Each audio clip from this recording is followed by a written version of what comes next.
Olá, boa Olá, noite. boa Oi, Boa boa noite. noite. Olá, Marina, Maria Eduarda, Monique. Falei os nomes corretamente? falou os nomes. Sim. Agora Um prazer estar aqui. quero tirar uma curiosidade. Porque eu Diga, sou, eu sou a Tia Baian, mas eu sou a Tia Baian de casada. Você é Shakian eu de sou verdade? original, Você é original. original, de sangue, do meu pai, com muito orgulho. Beleza, então tá bom. Bom, promotora Silvia Shakian, eu vou fazer um brevíssimo resumo do currículo, porque nem precisa, porque é uma pessoa muito conhecida, faz um trabalho maravilhoso à frente do núcleo de atendimento à vítima de violência doméstica. Tem um tempo muito curto, então, promotora, agradeço demais. Eu fiquei no seu pé, eu fico até com vergonha, mas Imagina, que isso. é tão importante assim para todos, né? Saber a quem recorrer, quais são as situações. E só para explicar um pouquinho para a senhora, nós somos um grupo de estudo da FAP, porque a FAP tem se preocupado bastante com, o protagonismo dos alunos em relação às atividades, né? Então, a gente tem diversos núcleos de trabalho, grupos de estudo. E esse grupo de estudo é um grupo, na verdade, de ativismo social, né? São alunos, elas são meninas do primeiro semestre, Silvia. Elas acabaram de entrar na faculdade. Mas Bacana. é muito bacana. O conteúdo é todo desenvolvido por elas. Eu sou só uma tutora. A ideia é levar coisas que são importantes para a sociedade para compartilhar conhecimento jurídico pela via das redes.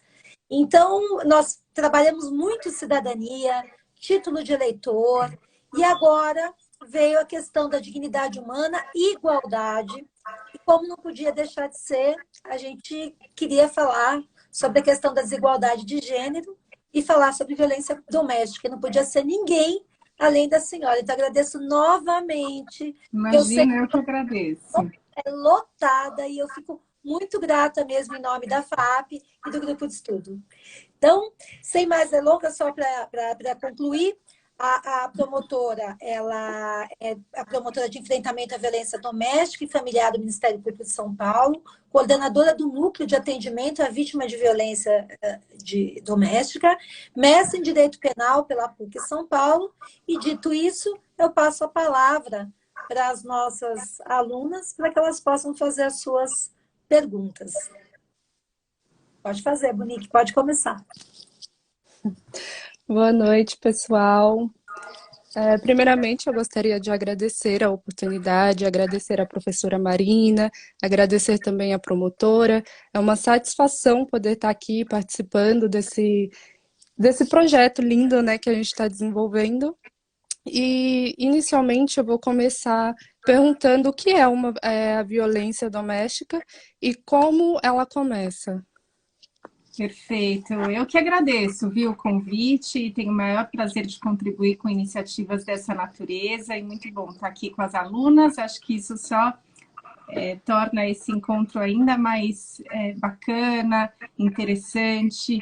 E vamos lá, pergunta sobre o que é, como ocorre a violência doméstica, né? A violência doméstica, para a gente entender o conceito, ela vem da própria Lei Maria da Penha, da conjugação do artigo 5º e 7º da Lei Maria da Penha. Vocês sabem, essa lei que é um grande marco na conquista dos nossos direitos, né? Uma lei que representou uma mudança de paradigma, verdadeiramente, de mudança no trato da violência contra a mulher, que até então era vista como algo do foro íntimo, individual, daquela que sofre violência, e é a partir da Lei Maria da Penha que essa questão é visibilizada, que o sofrimento de milhares de brasileiras é visibilizado, porque é claro que a violência doméstica não começou depois da Lei Maria da Penha, ela já existia, mas ainda era uma questão tratada como algo que acontece entre quatro paredes. Vocês lembram da frase, em briga de marido e mulher, ninguém mete a colher? Então, era essa a ideia, né? Então, a Lei Maria da Penha, ela muda o trato da violência contra a mulher no nosso país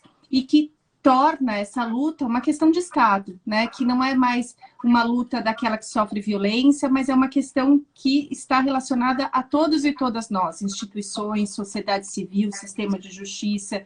E o conceito de violência doméstica vem da conjugação do artigo 5º e 7º da lei, porque está lá dito no artigo 5º, é violência doméstica qualquer ação ou omissão baseada no gênero, e isso é muito importante, né? Porque a lei diz que o pano de fundo, o contexto da violência, para que ela seja, então, caracterize e dê ensejo à aplicação da Lei Maria da Penha, ela precisa ser baseada no gênero. O que significa isso? E vocês já devem ter ouvido falar naquela violência contra a mulher por ela ser mulher, né? Então, o fundamento é o contexto histórico de dominação do masculino sobre o feminino, criado e reforçado ao longo de séculos. Então, a Lei Maria da Penha, ela vem para visibilizar esse contexto histórico, e por isso que quando ela vai nominar, né, conceituar a violência doméstica, ela parte já dessa noção. Trata-se de qualquer ação ou omissão baseada no gênero que cause à mulher morte, sofrimento físico, lesão corporal, sofrimento emocional, psíquico, sofrimento sexual, né, danos sexuais, a violação à sua integridade sexual, patrimonial, moral, desde que aconteça em um dos 3 âmbitos, que aí a própria lei vai definir que âmbitos são esses. O ambiente doméstico, que é a gente pode considerar um espaço de convívio permanente de pessoas, então não é só casa, tá? Mas todo o espaço em que pessoas de alguma forma convivam, dividam aquele espaço, então, por exemplo, repúblicas de estudante, por exemplo, pensões, né? O âmbito da família, que é o conceito que a gente conhece, é mais familiarizado com isso, então a comunidade formada por indivíduos que são ou se consideram aparentados, unidos por laços naturais ou de afinidade, família, e um terceiro âmbito que é muito inovador na nossa lei, que é o âmbito da relação íntima de afeto. E por que é uma novidade, né? Porque o alcance é muito amplo. A lei não delimita, então, que nessa relação íntima de afeto as pessoas precisem dividir o mesmo teto, precisem ter namorado, convivido por um determinado período. O conceito é muito amplo, basta que elas de alguma forma tenham se relacionado para que, então, dê ensejo à aplicação da Lei Maria da Penha à violência que acontece nesse contexto. Então, por exemplo, os namoros bem breves, efêmeros, os tais ficantes, né? Qualquer tipo de relação afetiva, inclusive entre 2 mulheres, porque a Lei Maria da Penha não faz distinção da orientação sexual da mulher para que ela, então, proteja, né, essa mulher, a integridade física, psicológica, emocional dela, na ocorrência de algum tipo de violência. Então, a Lei Maria da Penha que traz esse conceito da violência doméstica de forma mais clara, a partir do seu advento, com a conjugação do artigo 7º e 5º da lei, né? Perfeito. Duda? Boa noite, promotora. Eu queria agradecer mais uma vez a presença da senhora e aproveitar que você entrou nesse contexto histórico, eu queria saber quais são os aspectos históricos da violência contra a mulher. Perfeito, e que são fundamentais para entender, por exemplo, qual é a essência da violência contra a mulher, né? A essência da discriminação e da violência contra a mulher, que está numa relação de poder. Essa noção é muito importante, essa relação de poder, de dominação do homem e submissão da mulher, que foi criada e reforçada historicamente a partir dos papéis de gênero, dos tais estereótipos de gênero, vocês já devem ter ouvido falar dos modelos de comportamento, né, atreladas às representações de gênero, modelos de comportamento impostas ao feminino e ao masculino na nossa sociedade, isso a partir de discursos, de leis discriminatórias, de religiões, de práticas, de costumes, e que causaram um desequilíbrio de valoração social entre esses papéis, e aí onde há desequilíbrio, desigualdade, há um terreno fértil para a violência, para exercício desse domínio, né? Então, a violência de gênero, a violência contra a mulher, a gente precisa sempre lembrar desse contexto da relação de poder historicamente construída e reforçada e da relação direta, portanto, da violência com a desigualdade de gênero, né? E isso é importante, essa sua pergunta é importante para a gente entender o peso de uma construção de uma inferioridade feminina, né? E por isso é tão difícil a gente lidar com a violência de gênero. Por isso a gente sempre ouve essa pergunta, poxa, mas a gente evoluiu tanto, as mulheres conquistaram postos de poder, as mulheres estão, né, nas empresas, estão liderando, mas por que tantos índices de violência doméstica, tantos índices altos de feminicídio? Porque muita coisa, é verdade, mudou da porta de casa para fora, mas pouca coisa mudou quando a gente olha para dentro dessas casas, para o exercício desses papéis sociais dentro de casa e no âmbito das relações, né? E o peso dessa construção histórica é importante. Tem uma frase da Simone de Beauvoir que eu acho que ilustra bem esse pensamento quando ela diz assim, que legisladores, sacerdotes, filósofos, sábios, escritores sempre se empenharam em demonstrar que a condição de subordinação feminina era desejosa no céu e proveitosa na terra. O que ela está querendo dizer com isso? Que nos principais discursos da nossa história, se a gente olhar para a mística cristã, por exemplo, né, de como a mulher sempre foi representada a partir de uma figura relacional, nunca a mulher é a norma, ela existe em razão do homem, né? Então ela é a esposa do homem, na figura da esposa de Adão, de Eva, que é uma figura que traz toda uma concepção de mulher ardilosa, perigosa, que desvia o homem. Ou ela é mãe de outro homem, ela é mãe de Cristo. Aí uma segunda figura, que é a figura de Maria, que tem uma outra concepção, né, de virgindade, de castidade, pureza. Se a gente prestar atenção no primeiro, vocês vão estudar isso, vocês estão começando a faculdade, mas vocês vão estudar o primeiro pensamento criminológico produzido na nossa história. Ele foi produzido sobre a mulher, na Idade Média, na chamada Era das Bruxas, né? Na ideia construída, sedimentada a partir do século XIV, de que as mulheres eram inimigas da sociedade, da crença de existência de uma seita de feitiçaria, né, da chamada Era das Bruxas, e aí não bastou dizer que havia uma seita de feitiçaria, foi preciso relacionar essa prática satânica ao feminino, e aí a gente tem a contribuição dos manuais, dos inquisidores, os diplomas jurídicos da época, dizendo por que a mulher era mais propensa a essa prática do demônio, né? E aí você cria uma imagem social da mulher muito negativa, vista como inimiga da sociedade, e o resultado disso tudo não são só 4 séculos de perseguição, de mortes, de torturas de mulheres, mas 4 séculos de degradação da imagem social da mulher, que passa a ser vista como mentirosa, pouco confiável para o poder, para liderar, para estar nos espaços públicos, né? Quando o mito da mulher bruxa é abandonado, uma outra ideia ganha força em termos de discurso histórico, que é a própria ciência, que vai colocar como verdade científica uma inferioridade feminina, intelectual e moral.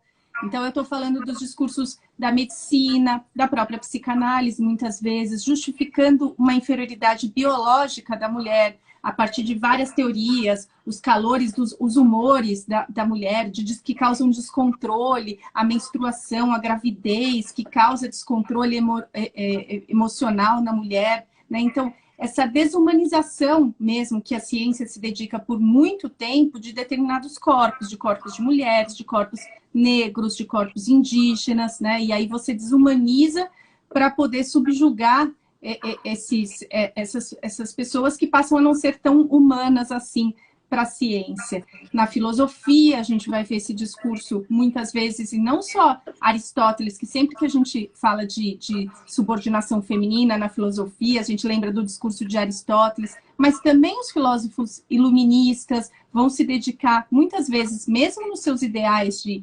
liberdade, fraternidade, igualdade, mas não em relação à mulher, né? Então, os discursos produzidos pós-revoluções liberais, por exemplo, daquela chamada era vitoriana, da mulher casta, da mulher que precisa conservar a virgindade, da mulher que só vai conquistar a felicidade através do casamento e da maternidade compulsória, né? Da mulher, se a gente pensar da colônia à república no nosso país, o que foi feito com as mulheres indígenas, as mulheres negras escravizadas, as mulheres exploradas, negadas na sua existência. E recomendo muito para vocês a leitura de um artigo que é histórico, de uma filósofa brasileira, que é a Sueli Carneiro, que ela vai falar sobre a experiência diferenciada da mulher negra, né, da mulher que foi tratada como antimusa da sociedade, da mulher que nunca foi tratada como rainha do nada, né, muito pelo contrário, que foi explorada na sua força de trabalho, que teve a sua religiosidade folclorizada, animalizada, vista como coisa do demônio. Então, tudo isso não é só uma memória social, não é um caldo cultural, são construções que foram normatizadas, receberam o peso do direito. Vocês que estão fazendo faculdade de direito, vocês vão ver como esses valores discriminatórios repercutiram na produção de um direito profundamente discriminatório. Então, não é por outro motivo que a gente teve aplicação de leis no nosso país que autorizavam o marido matar a esposa adúltera, né? Ou leis que diziam, como o nosso Código Civil por muito tempo, de longa vigência, de que as mulheres não eram aptas à prática de atos da vida civil, porque inferiores intelectualmente, né, relativamente incapazes, equiparadas às crianças.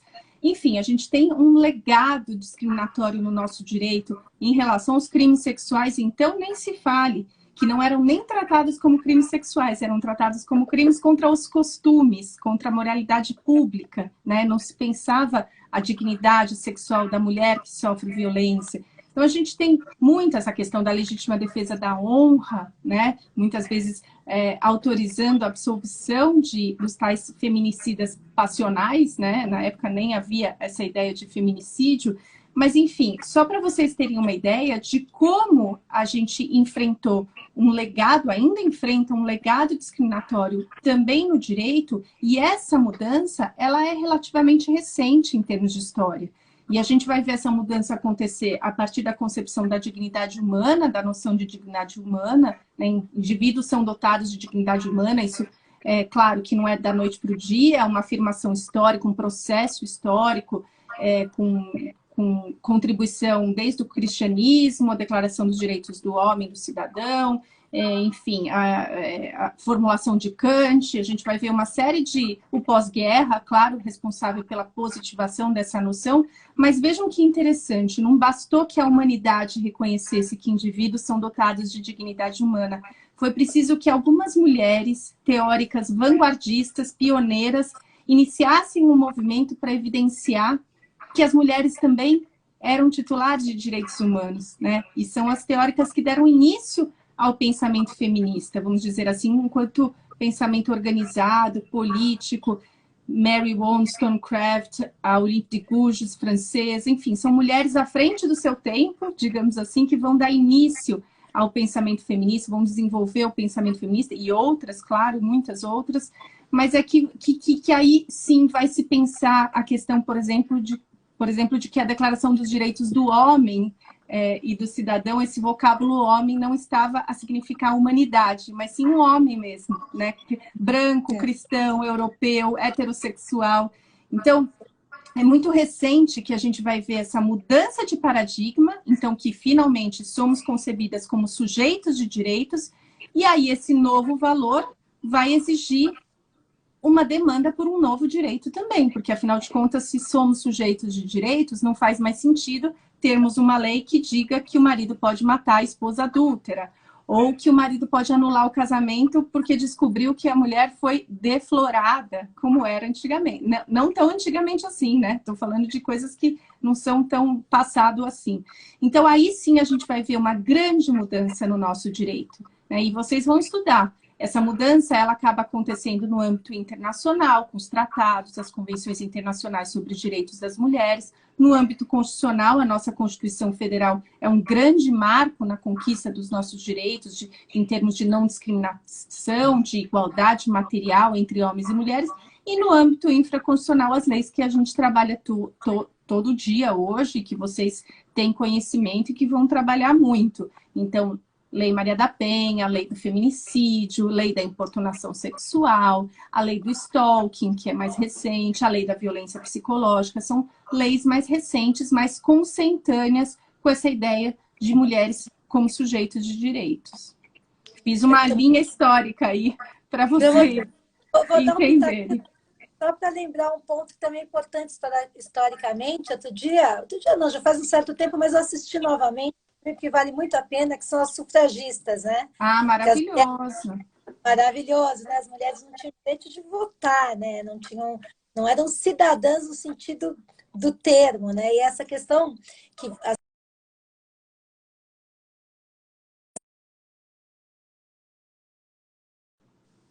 elas tinham o controle, né, dos fármacos, porque elas conseguiam fazer, na verdade, por isso que elas eram as bruxas, né? Elas tinham o controle ali das plantas, né? Para melhorar a qualidade da vida das pessoas, longevidade, uma série de aspectos, e por isso dava poder a elas, elas tinham que ser extirpadas. Mas para concluir, eu não sabia disso, confesso, mas me impressionou o modelo dos vikings, porque os vikings, as mulheres eram igualadas, né?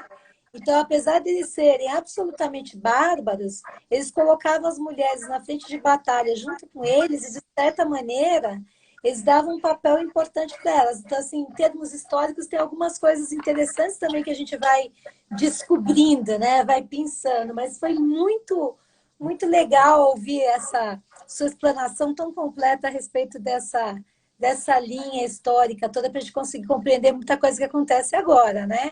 E dito Exato. isso, Monique, tem mais alguma pergunta para a promotora? Sim, a gente vê muito as vítimas de violência doméstica sofrendo alguns comentários maldosos, do tipo, ah, tá junto ainda porque gosta de apanhar, por que que não separa? Então, eu gostaria de saber o porquê que elas não vão embora. Monique, são muitos os fatores, né, que acabam levando mulheres, e isso tem muito a ver com a falta de percepção da sociedade sobre os aspectos que, de fato, permeiam a violência contra a mulher, né? E uma sociedade que muitas vezes aponta o dedo para a mulher, né, reproduzindo exatamente frases como essa dita por você, mas que não oferece mecanismos, muitas vezes, para que essas mulheres possam sair de um relacionamento de violência. Existem vários fatores, e muitas vezes esses Sim. fatores estão conjugados. Então, nas pesquisas, na escuta de mulheres em situação de violência que acabam se retratando, voltando atrás, a gente ouve, por exemplo, justificativa de medo, né, muito medo de que pedir ajuda possa até piorar a situação, de incrementar, agravar a violência, escalar a violência, daí a importância da rede de apoio, dos instrumentos de proteção. Vergonha, muitas vezes, a gente ainda vive uma sociedade patriarcal que julga moralmente o comportamento feminino, né? E não é de fato fácil se expor, contar aspectos da sua intimidade para agentes públicos, para pessoas estranhas, até mesmo para a família, que muitas vezes não está tão aberta assim a compreender e apoiar. A falta de conhecimento sobre os direitos, sobre os aspectos da violência contra a mulher, sobre a existência da rede de serviços de atendimento, de apoio, também é um fator importante. A falta de apoio da família, de uma rede comunitária, ou seja, de amigos. É muito difícil para a mulher passar por esse processo de romper uma relação abusiva, violenta, sozinha, sem ninguém, sem nenhum apoio, sem um amparo, né? E muitas vezes a resposta que essa mulher recebe por parte de agentes públicos mesmo acaba sendo negativa, revitimizatória, e aí incrementa o que a gente chama de rota crítica, ou seja, da mulher que demora tanto para romper o silêncio e buscar ajuda, que aquela primeira resposta que ela recebe, por exemplo, numa delegacia ou num centro de atendimento, é determinante para essa mulher muitas vezes nunca mais buscar ajuda se ela não é adequada, acolhedora, humanizada, respeitosa, digna, né? Por outro lado, se essa resposta é adequada, isso também impulsiona, motiva, estimula essa mulher a persistir nesse processo de busca por ajuda, né? Muitas mulheres nas pesquisas do porquê permaneceram em relacionamentos abusivos vão dizer que muito acabou acontecendo por conta dos filhos, né? Então, o receio de ninguém casa, ninguém constitui uma família, ninguém dá início a um relacionamento e tem filhos, já pensando em educá-los longe do pai. É muito difícil educar, um casal educar filhos, né? Já é difícil, que dirá sozinha. o receio em relação aos filhos também é um fator importante. A dependência econômica ou financeira, né? A falta de autonomia financeira que essas mulheres acabam, muitas vezes, prendendo essas mulheres. E aí, lembrando que muitas vezes essas campanhas, esses discursos que a gente vê de denuncie, saia do relacionamento abusivo, violento, isso para muitas mulheres pode significar sair de casa e ir para a rua, sem ter onde dormir, né, sem ter onde colocar os filhos. Então, também esse discurso, às vezes, ele é muito vazio para mulheres que não têm autonomia financeira.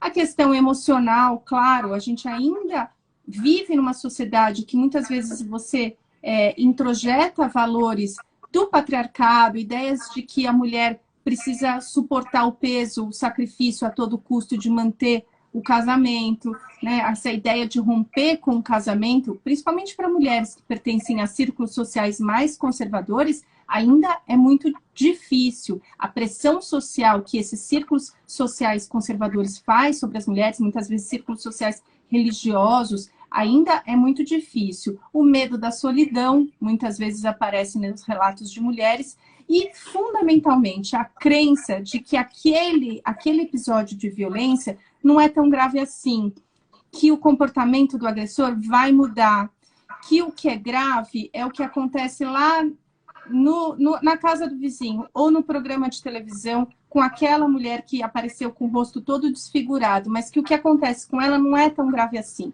Essa crença, muitas vezes, de que o agressor, o parceiro, vai mudar de comportamento porque aquele dia era um dia ruim, porque ele bebeu, porque ele tinha brigado no trabalho, porque ele estava nervoso, muito em razão da própria dinâmica de um estudo que foi feito por uma americana, Lenore Walk, que, investigando, analisando a fundo milhares de relacionamentos abusivos, identificou um padrão de comportamento, que é o chamado ciclo da violência, né? Então, a gente ainda vive numa sociedade que conserva esse mito do agressor 24 horas por dia agressor, quando, na verdade, o agressor, ele muitas vezes oscila o comportamento. Ele, depois de um episódio de agressão, de explosão das tensões, digamos assim, do incidente de agressão, ele muda efetivamente o comportamento por um tempo, ele pede desculpas, ele diz que vai mudar, que vai buscar tratamento, mas o que a gente sabe aí no dia a dia, acompanhando esses casos, é que, infelizmente, sem uma intervenção multidisciplinar mais a fundo, mais de perto nesse relacionamento, é muito difícil que esse comportamento mude sozinho, né? E, infelizmente, há mulheres que voltam para esses relacionamentos, se retratam, desistem de buscar ajuda, acreditando nessa mudança temporária de comportamento do agressor e acabam muitas vezes morrendo nessa crença, nessa ilusão de que aquilo não foi tão grave assim, de que ele vai mudar, de que é uma fase ruim. Daí o perigo, né, de não identificar logo no primeiro sinal, logo no começo, que a violência contra a mulher ela é grave, ela não deve ser tolerada, né? E que a gente não precisa esperar um incidente gravíssimo de agressão para buscar ajuda. Eu acho que isso é muito importante. Doutora, uma vez, eu comentei já com as meninas, eu fui em Sergipe, no Tribunal de Justiça, e falar sobre mediação, era um evento, né? Um congresso sobre mediação, e eu conheci lá uma delegada. E ela falava para mim, ela falava, olha, Marina, muitas das mulheres que chegam aqui, o que elas querem de verdade é que ele se arrependa, que ele não faça aquilo de novo. Então, eu gostaria de saber qual que é a sua posição a respeito da justiça restaurativa para isso. Ela acha que é viável? A mediação, ela pode funcionar? Ou só a punição, realmente o afastamento? Em outras palavras, esse agressor, ele não consegue mudar, se ter a percepção, a conscientização desse comportamento? Na sua experiência. Então, vamos lá. Esse assunto é polêmico, né? Dá um grande debate. Mas eu sou a favor das práticas restaurativas, vamos dizer assim. E a própria Lei Maria da Penha, quando ela prevê a hipótese do curso, dos grupos de reflexão, reeducação, ressocialização do homem autor de violência, ela está contemplando uma prática restaurativa, que, como você bem colocou, é uma noção fundamental de desconstrução, né, de comportamento que muitas vezes é construído já desde a infância e pautado para ser violento, para ser predatório. Então, claro que eu acredito na possibilidade de mudança de comportamento do ser humano e os grupos reflexivos para homens, e nós trabalhamos na vara central aqui do Fórum Criminal da Barra Funda com 2 grupos que têm um trabalho significativo, importante, com um resultado muito positivo, assim como há outros grupos também que trabalham com masculinidades, com respostas e resultados bastante positivos. Sou totalmente a favor. Agora, a gente não pode confundir também práticas restaurativas com a simples mediação ou a tentativa de reconciliação do casal mal conduzida e colocada aí numa mesa, né, de conciliação, vamos dizer assim, ou de mediação.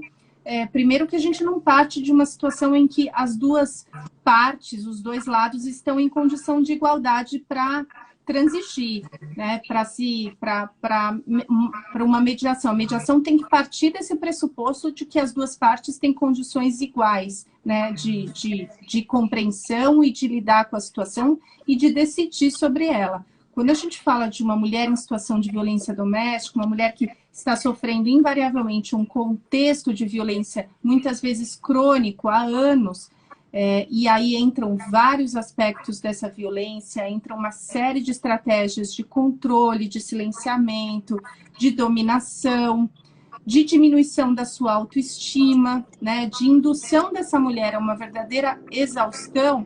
Aí a gente não pode dizer que essa mulher está em condições iguais, né, para poder fazer uma mediação. Não necessariamente essa mulher estará no mesmo patamar de igualdade de condições, porque ela é, isso não sou eu que estou dizendo, a própria lei, uma mulher em situação de vulnerabilidade. Então, a gente precisa tomar cuidado com esse aspecto da justiça restaurativa, do que a gente está chamando de justiça restaurativa. Se é uma tentativa de reconciliação do casal, de mediação, tenho muito receio, e aí, pela minha experiência, da situação em que essas mulheres se apresentam para o sistema de justiça, muitas vezes mulheres sem nenhuma compreensão, inclusive da gravidade da situação, do ciclo da violência, do relacionamento abusivo ao qual ela está inserida. Mas práticas restaurativas são muito bem-vindas. Práticas restaurativas com o autor da violência, aliás, algumas práticas restaurativas também com resultado positivo para quando o autor da violência é filho da vítima, né? Isso acontece bastante. Nós temos várias vítimas, mulheres idosas, mulheres que muitas vezes já sofreram, inclusive, violência por parte dos seus parceiros ao longo da vida adulta e na fase idosa passam a sofrer violência por parte do próprio filho, às vezes neto, usuário ou até dependente de entorpecente, e violência física, emocional, patrimonial, uma situação triste, terrível, que talvez possamos pensar em aspectos de práticas restaurativas, porque realmente há uma dificuldade do sistema de justiça lidar com esse drama social, né? Mas é preciso tomar cuidado quando a gente, do que a gente chama de justiça restaurativa quando a gente pensa em violência doméstica familiar. Perfeito. Duda, quer mais uma perguntinha? Uma última, pode ser? Eu vou aproveitar que a senhora comentou sobre essa questão emocional que as mulheres acabam sofrendo. Como que essa violência pode impactar a vida dela? O dia a dia, o trabalho? É terrível, né? Limitando essa violência, principalmente nessa forma mais crônica, que se protrai, né, no tempo, que se prolonga no tempo, ela impacta a vida dessa mulher, limitando, silenciando, adoecendo física e emocionalmente, impedindo essa mulher, muitas vezes, de liberdade de trabalho, de liberdade de existir, inclusive numa rede social. Há mulheres que sequer têm liberdade de ocupar o espaço virtual. Impede essa mulher de ser feliz, de ter um projeto de vida, né? De seguir esse projeto de vida, de ter uma qualidade de vida. E muitas mulheres apresentam danos emocionais, de diminuição da qualidade de vida e até danos psíquicos.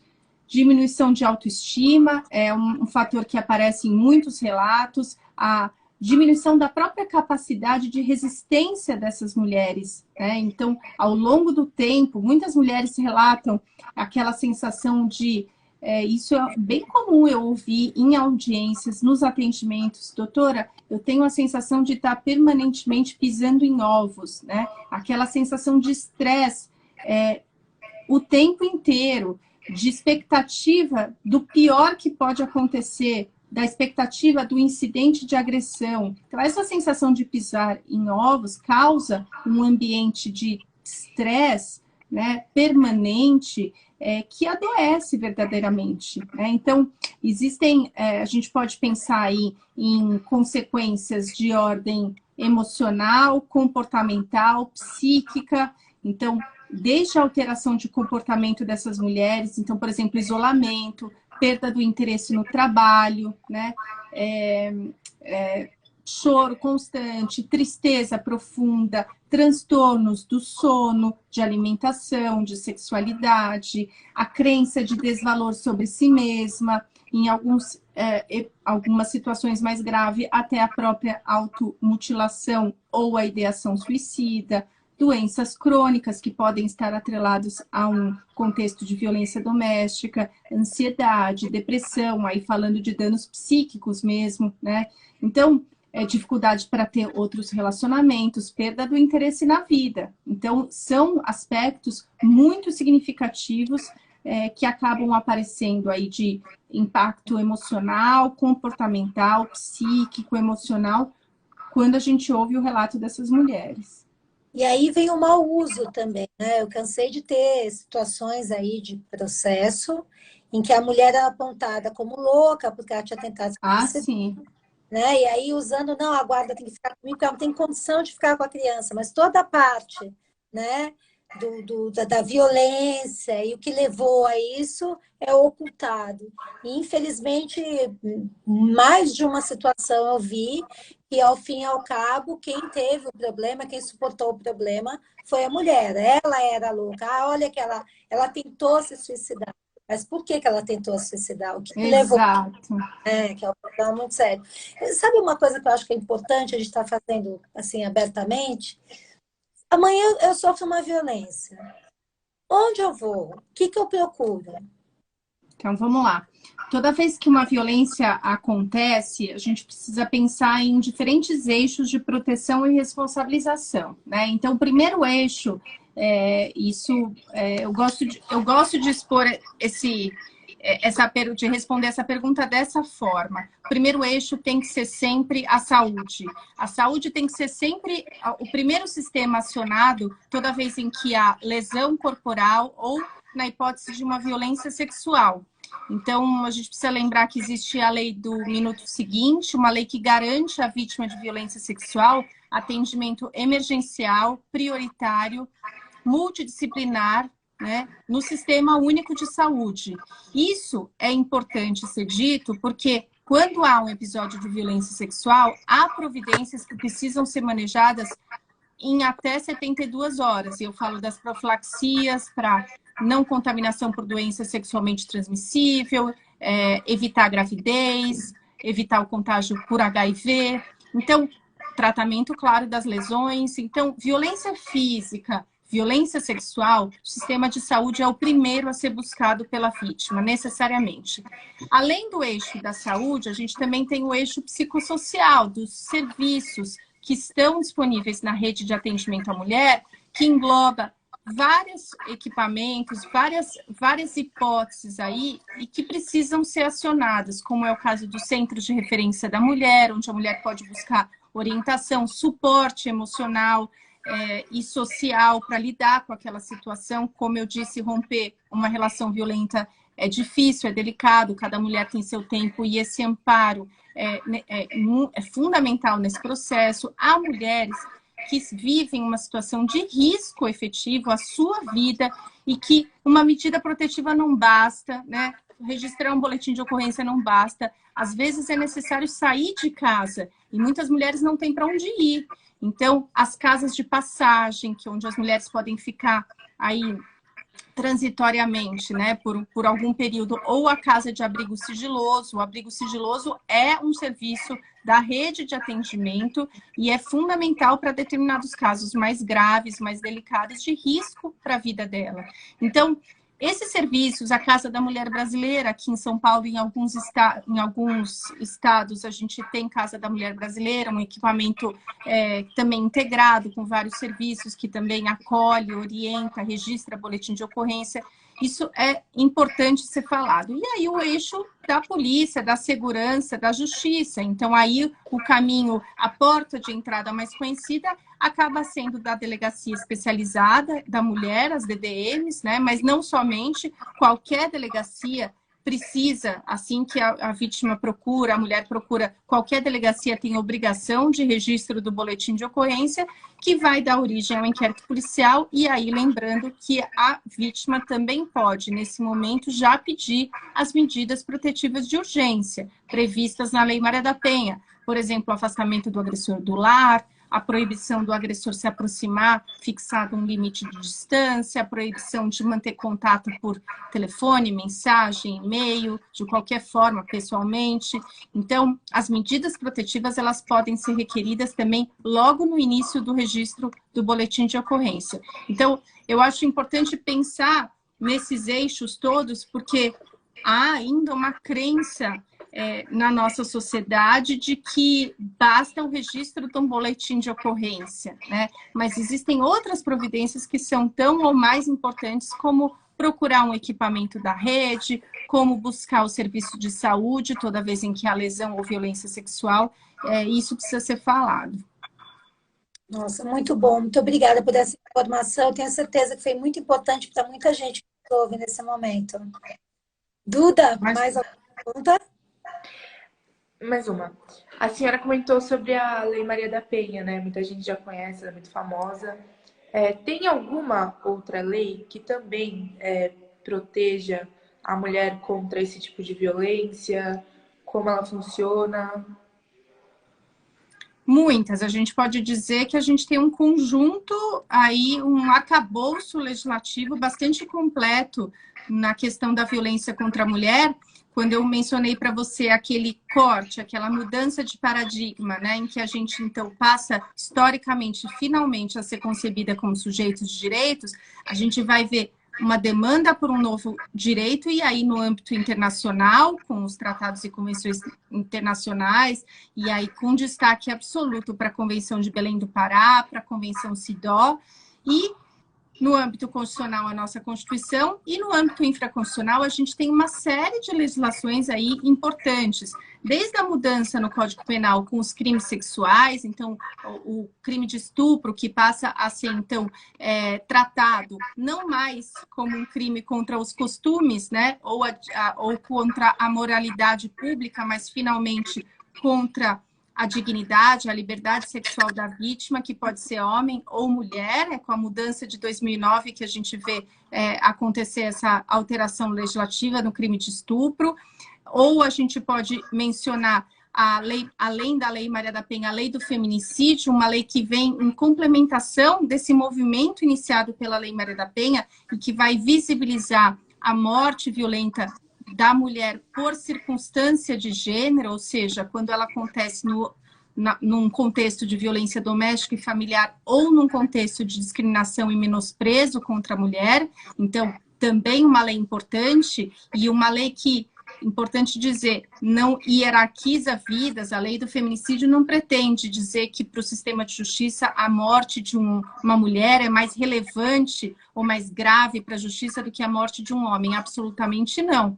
Não é uma lei sexista, mas uma lei que visibiliza que o contexto de mortes violentas de mulheres no nosso país é distinto das mortes que acometem homens, que também são graves. A violência contra a mulher, ela tende a acontecer entre quatro paredes e praticada por pessoas do seu relacionamento estatisticamente, ou seja, parceiros ou ex-parceiros. diferente da morte violenta contra homens, que acontece num contexto mais ocasional, praticado por desconhecido, né, de forma esporádica. A morte de mulheres, ela tem esse contexto de final de uma escalada de violência, né, um contínuo de violência que acaba resultando no feminicídio, ou como diz a antropóloga Rita Segato, quando a mulher viola uma das leis do patriarcado, ou seja, a lei da fidelidade e da submissão. É exatamente isso que a gente vê no contexto dessas mortes, né, que nada tem de morte passional, como a gente estudava antigamente, a morte por amor, o sujeito ama demais, né? Não, absolutamente. Essas mortes, elas já são concebidas atualmente como uma manifestação de poder, de domínio do masculino sobre o feminino, uma manifestação de ódio, de misoginia, né? Muitas vezes em que o sujeito mutila o rosto da mulher, atenta contra seus órgãos sexuais, numa manifestação evidente de poder sobre o feminino. Então, esse é o contexto dessas mortes. Mortes, assim, terríveis, e que tem no seu contexto, no seu fundamento, essa relação de poder, né? Além da lei do feminicídio, a lei da importunação sexual, vocês devem se lembrar daqueles episódios de 2017, que acabaram sendo divulgados pela mídia, dos tais assédios nos metrôs e ônibus, né, do sujeito que encoxa, apalpa ou até ejacula numa vítima a caminho do trabalho, da escola, e aí vem uma lei para dar uma resposta mais eficiente, né, porque ali ficava claro como a gente precisava de uma graduação da lei penal, porque estávamos entre o nada e o tudo, né, entre a contravenção, uma resposta muito inadequada, e o crime de estupro muito grave para esse tipo de comportamento. Então, eclode aquela sensação de desproteção, né, por parte da sociedade, já fruto de um amadurecimento sobre as questões de gênero e a consciência da violência contra a mulher, e a exigência de um instrumento, então, legislativo mais adequado, e a gente tem o crime da importunação sexual. Além disso, mais recentemente, eu posso citar a lei do stalking, né, o crime de perseguição, um crime importante e muito usado por quem trabalha nessa área. Era preciso, então, trabalhar com um tipo penal de gravidade adequada a esse comportamento do sujeito que pratica atos reiterados contra a mulher no espaço físico ou virtual, né, e que limita a liberdade, o direito de ir e vir, de estar, de existir, inclusive na internet. E, mais recentemente ainda, a gente tem da violência psicológica, que também é fundamental, um instrumento, porque a gente estava até então, até agora há pouco, falando das consequências emocionais, né, da diminuição da autoestima, do impacto na qualidade de vida da mulher decorrente desses relacionamentos violentos, abusivos, e agora sim a gente tem um tipo penal mais adequado para lidar com essa realidade. Monique, você quer fazer uma pergunta? Coitada, ela está com um problema danado de sinal. Tá, eu estou percebendo. Então, olha, o remoto, ele traz muita facilidade, né? Mas quando o sistema não está andando, é uma coisa. Monique, você me ouve? Consegue falar? Para mim, ela está congelada. Ela tá, né? Ela tá girando, coitada. E ela tinha tanta coisa que... Sabe uma coisa que eu queria perguntar, doutora Silvia, que é até uma pergunta de um membro do nosso grupo? Os transexuais, eles podem ser alvo de violência doméstica? Nesse tempo? Todo mundo pode ser alvo de violência doméstica, mas a incidência da lei vai se dar sobre a mulher trans também, né? Então, a mulher trans, e aí a gente tem um precedente importante, histórico e recente no STJ, a partir de uma iniciativa, inclusive do Ministério Público aqui de São Paulo, do colega Luiz Marcelo, que ajuizou um recurso especial, e houve inclusive recomendo a leitura do voto do ministro Schietti, Rogério Schietti, que é uma aula sobre por que a Lei Maria da Penha deve ser aplicada não só a mulheres, mas também a mulheres trans, né? Então, essa noção de violência de gênero trazida pela Lei Maria... Foi só eu falar, é a lei de Murphy, né? Mas é assim mesmo, o Instagram, esse horário é assim. Nossa. Mas tudo bem, mas deu certo até agora, foi ótimo, tá tudo certo. A senhora estava falando, a gente tinha parado exatamente na parte de... Qual parte que a gente estava? Ela tinha feito a pergunta sobre... Eu acho que eu cheguei a concluir sobre as leis, que ela perguntou quais as outras leis, acho que eu cheguei a concluir. Qual que é o arcabouço normativo. Então, tá bom, eu acho que aqui ela tá, eu acho que ela vai fazer uma última pergunta, e daí a gente já pode encerrar, que deu uma hora, pena que deu essa quedinha. Não tem problema, mas é assim mesmo. O Instagram é assim, mas valeu. Foi quase uma hora certinha, tá tudo certo. Deu tudo certo. Pronto. Duda, faz então a última perguntinha. Bom, onde a gente estava até me perdi. Qual parênteses? A gente terminou o arcabouço legislativo. Doutora, todo o conteúdo feito por eles, tá? Eles ficaram a semana inteira pesquisando. Maravilhoso, muito, muito bom. Então, de parabéns esses alunos. Prazer, Dudinha, vai. Bom, promotora, então, vou fazer uma pergunta. As mulheres sabem que o ideal seria procurar a delegacia, né, após a violência. Mas e no momento da violência, como elas têm que reagir? O que elas têm que fazer?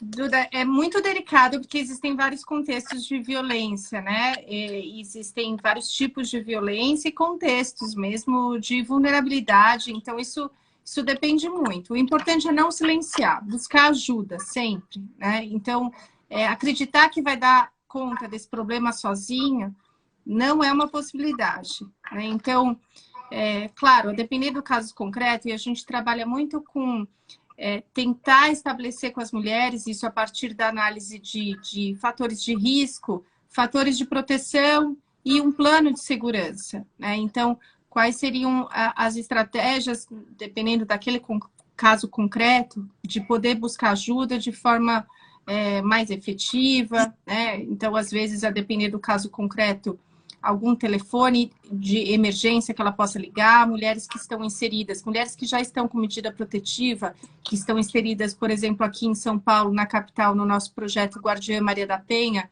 que é um projeto de parceria do Ministério Público com a Guarda Civil Metropolitana, que monitora as medidas protetivas, essas mulheres podem fazer um chamado mais rápido. A gente tem algumas estratégias de aplicativo, alguns estados trabalham com botão no pânico. Então, aí depende do contexto, né? O que eu posso dizer para você que com toda certeza é jamais silenciar e acreditar que aquela violência não é tão grave, que aquilo vai cessar sozinho, então buscar ajuda. Se não é ajuda de uma delegacia de polícia naquele momento, mas de um serviço da rede, de um centro de referência, né, de um centro de cidadania, isso é muito importante, buscar. Todo município tem uma promotoria de justiça, que tem um Ministério Público ali, responsável pela área da violência doméstica familiar. E aqui em São Paulo, a gente tem um trabalho relativamente recente, o Núcleo de Apoio a Vítimas de Violência, o NAVE, que fica no Fórum Criminal da Barra Funda, que também tem condições de ajudar, de orientar, de oferecer assistência integral, suporte, né, amparo, para que essas mulheres possam ter mecanismos, sejam eles financeiros, emocionais, para poder sair da situação de violência, né? Então, sozinha fica muito difícil. Então, contar com o apoio da rede, não só comunitária, dos amigos, familiares, mas da rede especializada, de profissionais que vão ajudar essas vítimas a pensar a situação, elaborar uma estratégia, então, de poder realmente sair dessa vida de violência. Eu acho que a Monique conseguiu entrar, tadinha. Monique, fazer a última, só porque você ficou assim, vítima do sistema remoto, completamente vítima do sistema remoto. Só uma palhinha. Fiquei. Agora acho que deu uma estabilizada. Então, faz a... A gente gostaria de saber qual é o caso mais impactante que você já vivenciou assim no seu trabalho. Ai, que pergunta difícil, viu? São muitos os casos que me marcaram, alguns muito tristes, outros que tiveram um final feliz. Eu acho que os casos de violência sexual me marcam assim muito significativamente. Um caso bem grave de tortura de violência doméstica crônica, também, que eu acompanhei, enfim, esse com um final feliz.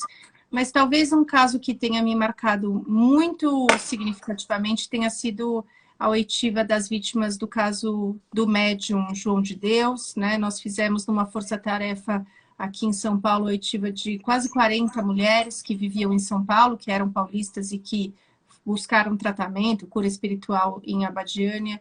Esses relatos realmente mexeram muito comigo, foi de bastante intensidade, porque foi uma força-tarefa, porque foram muitas vítimas e relatos que são de muita dor, de muito sofrimento, né, e de uma violência que nem sempre ela é compreendida pela sociedade. Nesse caso, acabou sendo em razão do grande número de mulheres que acabaram denunciando, né? Mas a gente tem outros casos dessa violência sexual que não é propriamente a violência sexual praticada com a força física ou a coação moral clara, com a arma na cabeça ou com a ameaça clara, mas uma violência sexual em que muitas vezes o autor se vale da manipulação da vontade da vítima, da violação da sua capacidade de consentimento e que ficam muitas vezes numa zona cinzenta, porque a gente ainda enfrenta um sistema de justiça que pouco conhece sobre a violência sexual, sobre o comportamento da vítima de violência sexual, sobre as reações da vítima de violência sexual. Então, esses casos de violência sexual, posso dizer que me marcam bastante. Meninas muito novas, eu acompanhei casos de violência sexual na Faculdade de Medicina da USP, em 2017 também, que me marcaram. E são muitas histórias para contar. São 12 anos, são 23 anos de Ministério Público na área criminal e 12 anos nessa área da violência de gênero exclusivamente. Então, é muita coisa. Doutora, eu agradeço imensamente a senhora. Eu que agradeço. O seu tempo, o seu conhecimento, a sua simpatia. Imagina. Para nós, hoje foi uma enorme honra, foi uma live de muito sucesso, muita gente assistindo, muitas colocações, eu queria ter tido tempo, né, de trazer as colocações, tinham várias pessoas falando muitas coisas, todas gostando demais, foi muito bom estar com a senhora novamente aqui na FAAP, e em nome do grupo DDFAAP, das meninas aqui hoje, agradeço as duas que foram ótimas, nem parece que faz meia hora que entraram na faculdade, olha só como elas já estão, né? É isso aí, parabéns para essas alunas maravilhosas, que amanhã estarão no sistema de justiça, na advocacia, na magistratura, no Ministério Público, na Defensoria Pública. Então é um imenso prazer estar aqui com todas vocês. Muito obrigada, promotora. Boa noite, pessoal. Tchau, gente. Obrigada. Obrigada, promotora.